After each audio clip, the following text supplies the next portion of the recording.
အဲဒီနောက်ရက်အနှဲငယ်အကြာမှာတော့မာနာတိုကသူ့ရဲ့လေစွမ်းအားကိုသုံးပြီးအိမ်ရှိကတိရွက်6တွေကိုဖုံဆုပ်ဆက်လိုမျိုးလိုက်သိမ်းနေခဲ့တာပါဒါကိုကြည့်ပြီးယာမာဂါမီကမာနာတိုရဲ့လေစွမ်းအားထိန်းချုပ်မှုဟာအရင်ကထက်အများကြီးတိုးတက်လာတယ်လို့ချီးကျူးလိုက်ပါတယ်ဒါပေမဲ့မာနာတိုကတော့လေနက်ပရားဖူချင်နဲ့ရင်သူကဘာမှမဟုတ်သေးပါဘူးလို့နှိမ်ချပြီးပြောနေတော့မှာပဲဖူချင်ကိုယ်တိုင်ကတော့မာနာတိုကိုတော်တော်လေးတော်နေပြီလို့အတိမပြုတ်ထားတာပါမကြာခင်မှာမာနာတိုဟာရန်သူတွေရဲ့အိမ်တွေကိုတောင်လေစင်နာမောင်းနေနဲ့အမှုန့်ကျိတ်နိုင်လောက်အောင်အထိအစွမ်းထက်လာလိမ့်မယ်လို့ဖူချင်ကတွေးနေခဲ့တာပေါ့မာနာတိုကတော့သူ့ရဲ့စွမ်းအားတွေကိုအလွဲသုံးစားမလုပ်ပြီးတစ်ဖက်သားကိုဒုက္ခမပေးဘူးလို့ပြန်ပြောပြီးစိတ်ချခိုင်းလိုက်ပါတယ်အဲ့ဒီအချိန်မှာပဲရိုင်ယန်ကမာနာတိုကိုလျှက်စီးစွမ်းအားကိုမလိုချင်ဘူးလားဆိုပြီးတော့လှမ်းမေးလိုက်ပါတော့တယ်လျှက်စီးစွမ်းအားကိုတော့မာနာတိုကညှင်းပယ်လိုက်ပါတယ်အဲ့ဒီနောက်မှာတော့ယာမာဂါမီရဲ့တပည့်လေးတွေကိုမတွေ့တာနဲ့သူတို့ဘယ်ရောက်နေလဲလို့မာနာတိုကမေးကြည့်မိတာပေါ့မြေခွေးအိုကြီးကတော့တောင်ပေါ်မှာမိစ္ဆာနဲ့တိုးတုံးကအတုံးမကျခဲ့တဲ့အဲ့ဒီကောင်လေးတွေကိုအထူးလေးချင်းကန်ဆင်းဖို့လွှတ်လိုက်ပြီလို့ပြန်ဖြေပါတယ်တကယ်တော့အဲ့ဒီဖဲလေး၃ကောင်ဟာလေးချင်းကန်အနှင်းငယ်လုပ်ပြီးတာနဲ့တစ်ပင်ကြီးတစ်ပင်အောင်မှာအမောဖောက်ပြီးဟောက်နေကြတာပါခဏကြာမှာတော့မာနာတိုကအားလုံးအတွက်ကပြေးဆွီပိုတေတိုးစတွေကိုမီးဖုတ်ပြီးခဲ့ပါတယ်ယာမာဂါမီနဲ့အိုရီယိုတို့မြင်းတီစားနေချိန်မှာမာနာတိုကရိုင်းယန်နဲ့ဖူချင်တို့ကိုလည်းစားမလားလို့လှမ်းမိလိုက်တာပေါ့ငါတို့ကတော့ကိုယ့်ဘာသာကိုချက်ချင်းဖုတ်စားနိုင်တယ်လို့နတ်ဖျားနှစ်ပါးကဂုံယူဝင့်ကြွားစွာပြောလိုက်ပါတယ်ဖူချင်ကကာပြေးတွေကိုလီတင်းမြောက်လိုက်ပြီးတော့ရိုင်းယန်ကလျှက်စီးနဲ့လှမ်းပစ်တဲ့အခါကာပြေးတွေဟာကြက်မာအစားမီးကျွမ်းပြီးပြာဖြစ်သွားတာကိုမာနာတိုတယောက်ကြည့်ပြီးတော့စိတ်မကောင်းဖြစ်နေရပါတယ်အဲ့ဒီအချိန်မှာပဲထူးဆန်းတဲ့အနီရောင်အသီးလေးတစ်လုံးမာနာတိုရဲ့ခြေထောက်နာကိုလိမ့်လာပါတယ်ကြည့်လိုက်တော့ရှက်တက်တဲ့ကီရင်လေးကလက်ဆောင်လာပေးတာပါမာနာတိုကကြီးစုတင်စကားပြောပြီးကာပြေးစားဖို့ဖိတ်ခေါ်ပြီးမယ်ငါ့ကိုလေဟိုလက်သေးကလူမီးကျွမ်းအောင်လှုပ်တော့မှလားဆိုပြီးကီရင်လေးကကြောက်လန့်တကြားထွက်ပြေးသွားပါတော့တယ်ကီရင်လေးဘာချက်တလဲလို့မာနာတိုမီးကြည့်တော့ဘီယာချက်တယ်လို့ယာမာဂါမီစီကသိလိုက်ရပါတယ်အဲ့ဒီအချိန်မှာပဲအိမ်ရှိကဘဲတီးတန်ကြလော်ရတော့ထွက်ကြည့်လိုက်တဲ့အခါအရန်ကိုပင်ပန်းနွမ်းနေတဲ့ဟာရာမကိုတွေ့လိုက်ရတာပါသူဟာစကားတော့မပြောနိုင်ဘူးမာနာတိုရဲ့ရင်ခွင်းလေးကိုပြိုလေးကျသွားခဲ့ပါတယ်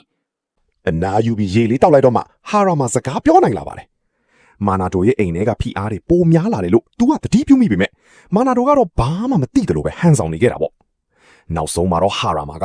ဂျပန်နိုင်ငံကအစီရင်အတတ်ပညာရှင်တွေအားလုံးပေါင်းတိုက်ရင်တော့မနိုင်နိုင်နဲ့အင်မတန်အစွမ်းထက်တဲ့မိစ္ဆာဆိုးကြီးတစ်ကောင်နဲ့သူတိုးခဲ့တယ်ဆိုတဲ့အကြောင်းကိုထုတ်ပြောလိုက်ပါတော့တယ်ဒီမိစ္ဆာဆိုးကြီးဟာတန့်စင်ဖို့အတွက်ဖျားเจ้าကိုယူလာတဲ့ကျိန်စာတဲ့အယုတ်မားလေးတစ်ယုတ်စီကနေပေါက်ဖွာလာတာပါ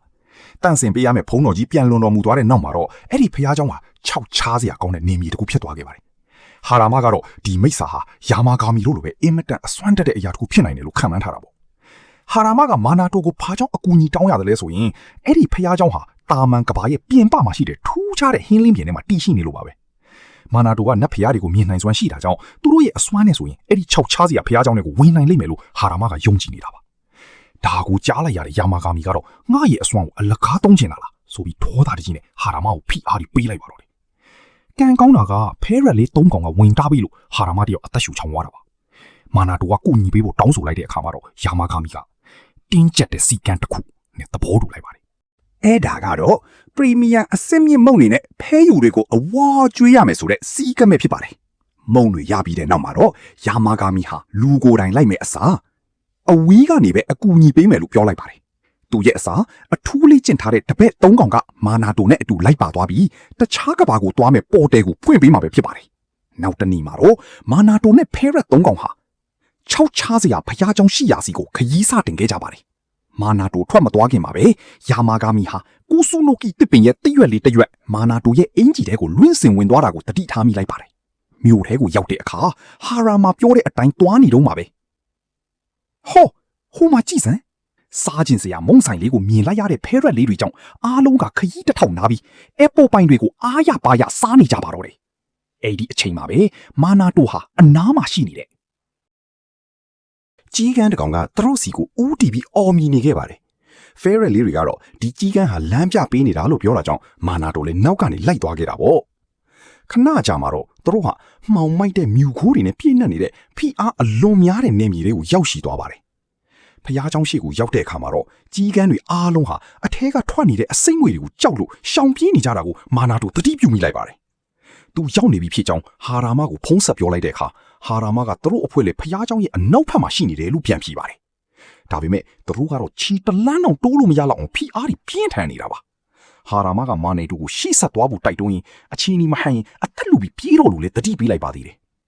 မာနာတိုကဖျားเจ้าတကားကိုတွန်းဖွင့်ဖို့ကြိုးစားလိုက်ပြီမဲ့ပြင်းထန်တဲ့အင်အားတစ်ခုကသူ့လက်ကိုပြန်ကန်ထုတ်လိုက်ပါတယ်အဲ့ဒီအချိန်မှာ Ferret လေး3ကောင်ကသူတို့ရဲ့အစွမ်းကြီးကိုပေါင်းဆက်ပြီးပေါ်တယ်တစ်ခုဖြစ်အောင်တကားကိုအတင်းတွန်းဖွင့်ပြီးလိုက်တဲ့အကြောင်းအားလုံးအထဲကိုဝင်သွားနိုင်ခဲ့ပါတယ် အထဲမှာတော့အယုတ်ပေါင်းများစွာကိုတိုးလောင်ထားတာကိုတွေးလိုက်ရပြီးရှူးဆိုတဲ့ကြောက်စရာကောင်းတဲ့မိတ်ဆာရဲ့အတန်ကြီးထွက်ပေါ်လာပါတယ်ချက်ချင်းဆိုသလိုပဲဖျားเจ้าနေရံတွေကိုဖောက်ပြီးအမဲရောင်လက်တံကြီးတွေကသူတို့ကိုလှမ်းတိုက်ခိုက်ပါတော့တယ်မာနာတိုဟာဈေးဝယ်စရင်စာရွက်လေးကိုတုံးပြီးအဲ့ဒီလက်တံတွေကိုအလွယ်တကူပဲကာဝယ်လိုက်နိုင်ပါတယ်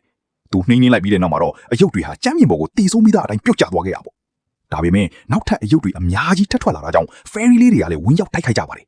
အိုဇူကီတယောက်အောင်နိုင်ပြီးအထင်နဲ့လူတက်လုံနေတော့မှမတည်သေးတဲ့အယုတ်တရုတ်ကသူ့ကိုစပိန်နေနဲ့ရစ်ပတ်ပြီးဖမ်းဆီးလိုက်ပါတယ်ကံကောင်းထောက်မစွာနဲ့ပဲစီဒီကအချိန်မီဖျက်တော့ပေးလိုက်လို့အသက်ဘေးကလွတ်သွားခဲ့တာပါအားလုံးတက်ပြင်ချပြီးနားမယ်အလုံးပါပဲနောက်ဆုံးမှတော့ခန္ဓာကိုယ်တစ်ခုလုံးအမှောင်တူတွေဖုံးလွှမ်းနေတဲ့ final boss အယုတ်ကြီးထွက်ပေါ်လာပါပြီအဲ့ဒီအယုတ်ဟာလေထဲကိုပြန်တက်သွားပြီး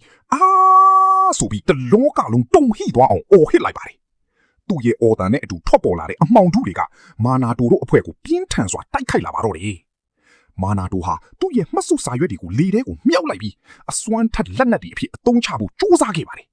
်ဒါပေမဲ့ဒီတစ်ခါမိတ်ဆာကတော့အရင်ကောင်းနေနဲ့မတူပါဘူးသူဟာမာနာတိုရဲ့အစီရင်စာရွက်တွေကိုတာမန်ဈေးဝယ်စည်ရင်းနေလိုပဲအလွယ်တကူဖောက်ထွက်ပစ်လိုက်ပါတယ်ဖေရက်လီတွေကိုလည်းရိုက်ထုတ်လိုက်ပြီးမာနာတိုကိုစပင်းအထူကြီးတွေနဲ့ရစ်ပတ်ပြီးအားကုန်ညှစ်တပ်ဖို့ကြိုးစားပါတော့တယ်မာနာတိုတယောက်ငါတို့နက်ပြီးရောက်တော့မှာပဲလို့တော့တွေးလိုက်မိတဲ့အထီပါပဲအဲ့ဒီအချိန်မှာပဲအိမ်မှာကြံခဲ့တဲ့ယာမာဂါမီဟာမာနာတိုအန်တရေဖြစ်နေတာကိုတတိပြုမိသွားပါတယ်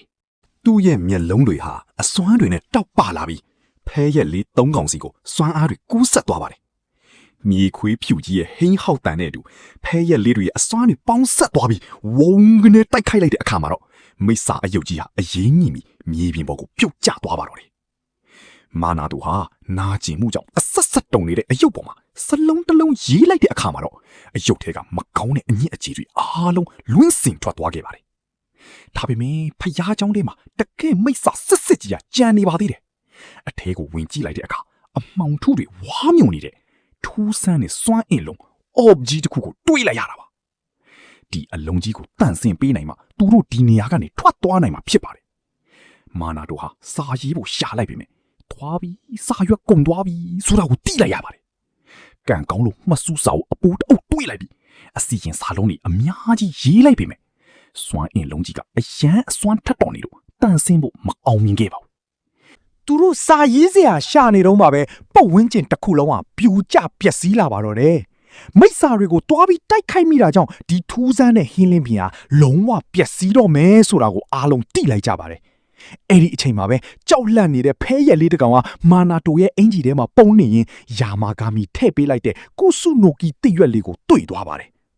်တိရွက်လေးကိုရချင်းမှာပဲမာနာတိုဟာဒါဟာသူတို့အတွက်နောက်ဆုံးမျှော်လင့်ချက်ပဲဆိုတာသိလိုက်ပါတယ်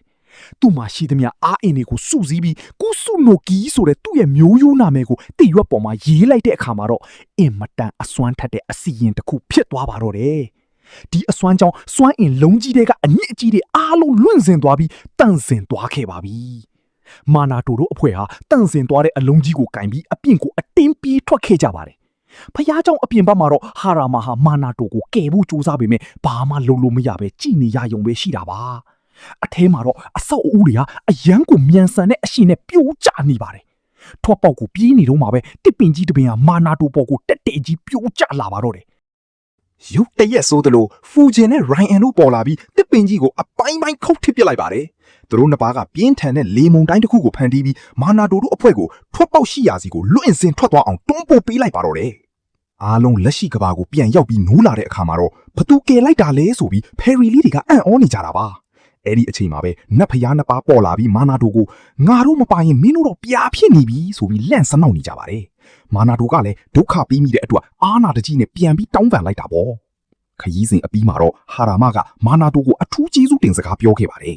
်မာနာတိုကလည်းအားလုံးနဲ့အတူဘာဘီကျူးစားဖို့ဖိတ်ခေါ်ပြီးမြဲဟာရာမကတော့အလုတ်များလို့မလိုက်နိုင်ခဲ့ပါဘူးဒါပေမဲ့သူကအရင်လိုပဲအစိမ့်မြင့်မုတ်တီအပြည့်ပါတဲ့အိတ်ကြီးကိုလက်ဆောင်ပေးခဲ့လို့မာနာတိုတို့ခိုင်းသားတွေအားလုံးဟာအိမ်ထဲမှာမုတ်တီစားအကင်ကြီးစားရင်းနဲ့ပဲပျော်ရွှင်စရာကောင်းတဲ့အဆုံးသက်လေးကိုရရှိသွားပါတော့တယ်ညင်ရှက်လာတဲ့နေ့လယ်စာကိုစားပြီးတဲ့နောက်မှာတော့မာနာတိုကရေချိုးကန်ထဲမှာအနားယူနေတဲ့ဖူဂျင်နဲ့ရိုင်ယန်တို့အတွက်တောက်စရာလေးတွေတွားပို့ပေးခဲ့ပါတယ်အဲ့ဒီအချိန်မှာပဲ ကီရင်လေးကလည်းခေါင်းလေးပြိုးထွက်လာတာကြောင့်သူ့ကိုလည်းတောက်ဆရာလေးတစ်ခွက်ပေးလိုက်တာပေါ့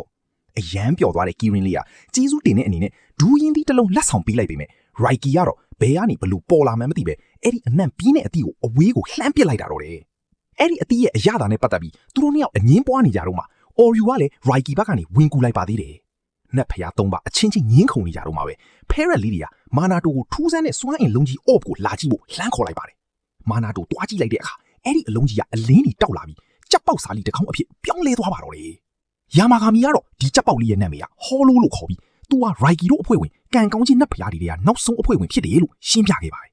မာနာတိုကလည်းဟောလိုလေးကိုသူ့အိမ်မှာနွေးနွေးထွေးထွေးကြိုဆိုလိုက်ပြီးကြက်ပေါက်လေးကလည်းသူ့အိမ်မှာရောက်နေတယ်လို့မျိုးတောင်ပန်လေးတွေခါပြီးအီးအီးစီးစီးနေပါတော့တယ်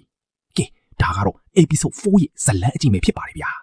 နောက်ထပ်အပိုင်းတွေကိုလက်မလွတ်ရအောင်ကျွန်တော်တို့ရဲ့ Otaku Recap မြန်မာ channel ကို subscribe လုပ်ထားကြဖို့မမေ့နေအောင်နော်နောက်ထပ်ဗီဒီယိုမှာပြန်ဆောင်ကြမယ်အားလုံးပဲတတား